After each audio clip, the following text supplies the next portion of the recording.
আজি ৰাতিপুৱাই পাকঘৰৰ পৰা মোৰ অন্য এটা মিনি ব্লগলৈ সকলোকে স্বাগতম জনাইছোঁ। আজি এফালে যাম, সেইটো কাৰণে মই ৰাতিপুৱাই ভাত বনাই দিলোঁ আৰু মোৰ ভাত হৈ গ'ল। এতিয়া মই বনাই আছোঁ মাছৰ জোল।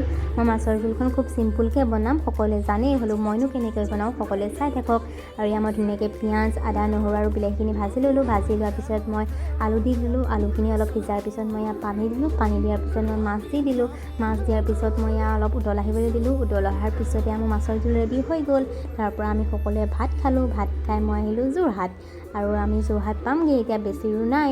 আৰু এয়া আমি আহি পাই গ'লোঁহি যোৰহাট। মই আহিছোঁ স্বৰ্গৰত চাবলৈ। আপোনালোক সকলোৱে চালে নাই বাৰু জনাবচোন দেই। আৰু এই সময়খিনি মোৰ কাৰণে বহুত বিশেষ, আৰু বিশেষ সময়খিনি ধৰি নৰখাকৈ থাকিব পাৰি জানো। তাৰ পৰা আমি সকলোৱে চিনেমা চালোঁ।